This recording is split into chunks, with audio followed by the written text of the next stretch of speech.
Hello बच्चों, a very good morning to all of you.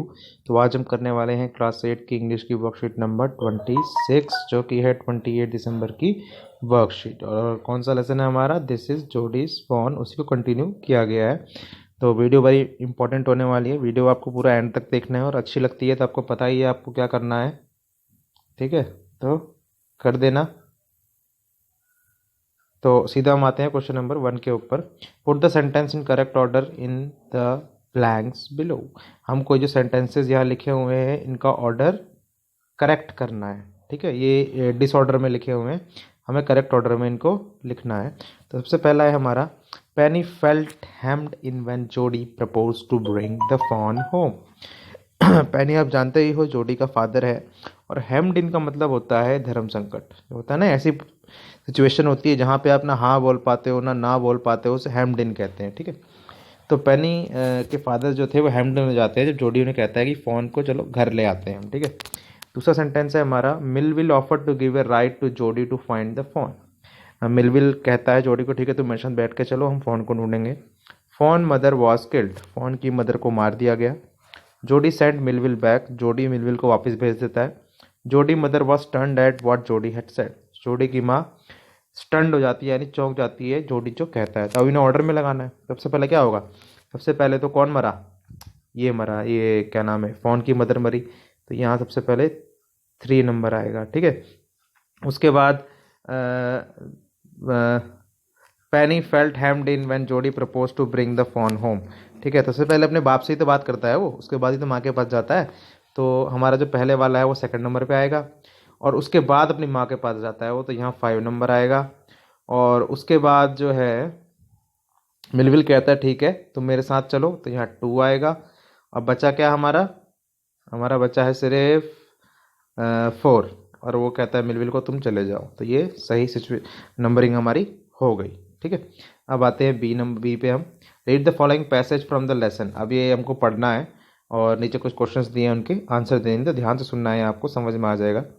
Part 2 continued. He waited for sound of hooves to end. अब देखो जंगल में पहुंच चुका है जोड़ी और उस फ़ोन को ढूंढ रहा है वो। ठीक है, और वो चाहता है कि मिलविल यहाँ से चला जाए। ठीक है, क्यों चाहता है? क्योंकि आपको बताया था मैंने, वो फीलिंग नहीं शो करना चाहता किसी के सामने अपनी। ठीक है, चाहे वो हैप्पी की फीलिंग हो चाहे वो सैड की फीलिंग हो। He waited for the sound of hooves to end. उसने वेट किया कि वो घोड़ों के खुरों की आवाज़ चली जाए। Then cut to the right, फिर वो राइट में चला गया। The scrub was still, only his own crackling of twig sounded across the silence. वहाँ पे बहुत ज़्यादा झाड़ियाँ थी और सिर्फ उसी को अपने पैरों की आवाज़ सुनाई दे रही थी, जो भी वो ट्विग्स बोले तो टहनियाँ तोड़ रहा था, पैर रख रहा था, बाकी सब साइलेंस था। He wondered for an instant if he had mistaken his direction. कुछ देर तक तो वहाँ घूमता रहा वो, उसे लगा भाई मैं गुम हो गया हूँ, खो गया हूँ, मैं गलत डायरेक्शन में आ गया।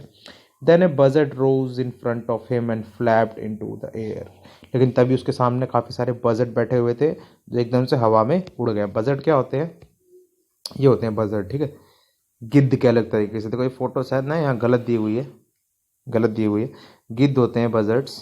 ठीक है, जिनकी गर्दन लंबी सी होती है, अब बाल नहीं होते जिन्हें गर्दन के ऊपर, चील कहते हैं जिसको अलग तरीके से। ठीक है, वो he came into the clearing under the oaks, buzzard sat in circling around the carcass of to.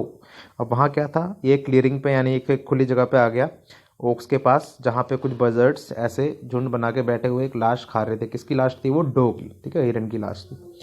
They turn their heads on their long scrawny necks and hissed at him. और वो सारे के सारे अपनी लंबी लंबी गर्दनें लेके इस जोड़े की तरफ देखने लगे और जो भी आवाज़ होती है वो निकालने लगे। देखो ये जो है ना ईगल है, गलत फोटो है यहाँ पे। ठीक है, ये ईगल है, आपको वल्चर देखना है। आप गूगल में जाके वल्चर टाइप करना, ठीक है, आपको दिख जाएगा क्या होता है ये buzzard. He threw his bough at them and they flew into an adjacent tree. उसके पास कुछ होगा सामान, उसने फेंका उन बजर्ट्स की तरफ और वो सारे उड़ गए और जाके पेड़ की टहनियों पे बैठ गए।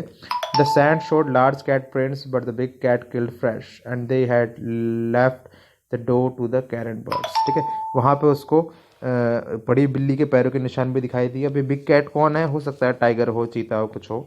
ठीक है, तो वो कुछ मार के गए थे और बाकी बचा हुआ छोड़ गए थे इन गिद्धों के लिए। He parted the grass at the place where he had seen the fawn. It did not seem possible that it was only yesterday. ठीक है, अब उसने वहाँ पे कुछ घास वास हटाई फॉन को ढूंढने के लिए, है ना, और उसको ढूंढने की कोशिश कर रहा था वो। The fawn was not there, ठीक है, कल ही की बात थी लेकिन फिर भी फोन वहाँ पे नहीं था। ही सर्कल द क्लियरिंग, वहाँ घूमता रहा थोड़ी देर तक। There was no sound no sign, ना कोई आवाज़ थी ना कोई साउंड था। The birds clack their wing, अभी भी बस पे जो बर्ड्स थे वो हल्ला कर रहे थे वहाँ पे। Impatient to return to their business, क्योंकि वापस आके खाना खाना चाहते थे, उनकी पार्टी चल रही थी, ठीक है। He return to the spot where the fawn had emerge and dropped on all fours, अब जोड़ी वहाँ गया जहाँ पे उसने पहली बार फ़ोन को देखा था। Studying the sand for the small hoof prints, वो मिट्टी में देखने लगा, रेत में देखने लगा कहीं इसको छोटे छोटे पैरों के निशान दिख जाए, ठीक है। हूफ हूफ खुर होते हैं, ये जानवर जो होते हैं ना, ये घास पतरा खाने वाले, उन सबके हूफ्स होते हैं, ठीक है, ऐसे हूफ्स होते हैं। और जो मांस खाते हैं उनके हूफ नहीं होते, उनके पंजे होते हैं, ठीक है, पॉ होते हैं उनके।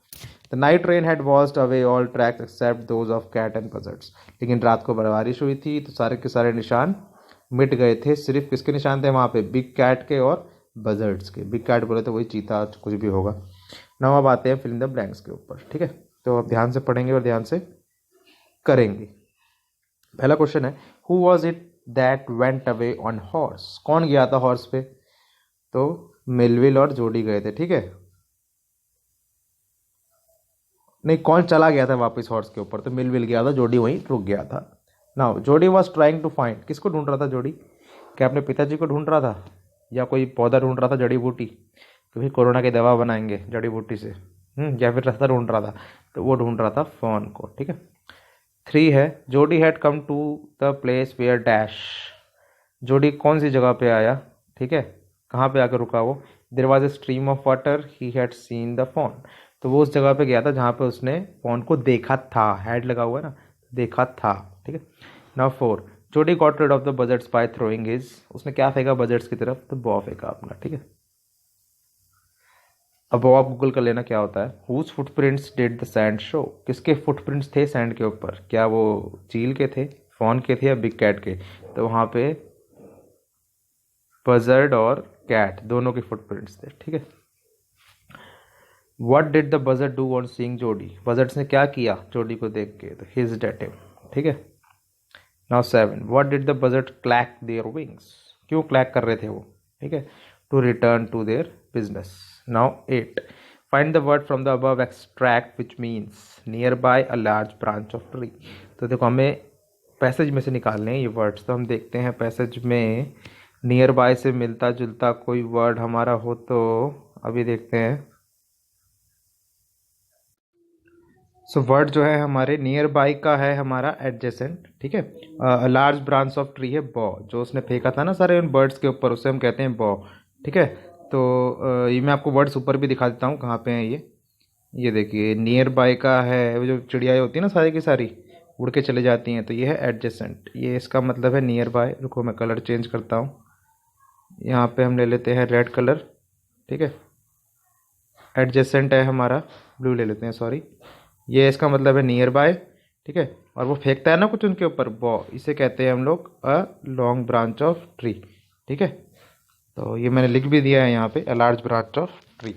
So that's all for today. और कोरोना से बचना है तो मास्क पहनना है आपको, ठीक है। Have a nice day.